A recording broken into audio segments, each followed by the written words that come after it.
यवतमाळ येथे दीपस्तंभ संस्थेतर्फे जागतिक महिला दिन मोठ्या उत्साहात साजरा करण्यात आला. यवतमाळ येथील दीपस्तंभ बहुउद्देशीय संस्था आणि मातृछाया सेवाभावी फाउंडेशन यांच्या संयुक्त विद्यमानाने आम्ही साऱ्या सावित्रीच्या लेकी वसतिगृह बाबुळगाव येथे जागतिक महिला दिन मोठ्या उत्साहात साजरा करण्यात आला. समाजातील उपेक्षित आणि अनाथ मुलींच्या शिक्षणासाठी व उज्ज्वल भविष्यासाठी आयोजित या कार्यक्रमाचे उपस्थितांची मने जिंकली. कार्यक्रमाचे मुख्य आकर्षक ठरले ते इशू मार्वे आणि पपिता मार्वे हे दाम्पत्य.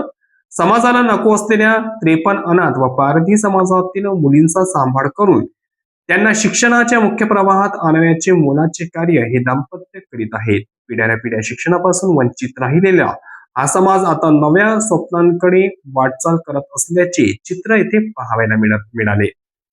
या विशेष प्रसंगी बौद्धिक सत्राचे आयोजन करण्यात आले होते. प्रमुख वक्त्या डॉक्टर नेहा पडवाडे यांनी मुलींना शारीरिक आरोग्य आणि आहार, व्यायाम आणि मासिक पाळी दरम्यान उद्भवणाऱ्या समस्यांबद्दल सखोल मार्गदर्शन केले.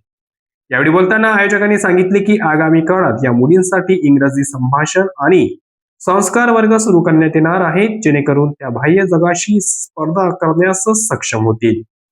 या कार्यक्रमाचे यशस्वी नियोजन अलका कोचके यांनी केले. यावेळी विनोद कोचडे, सविता वानखडे, अश्विनी नागेश्वर, श्रुती कोचडे यांच्यासह अनेक मान्यवर उपस्थित होते.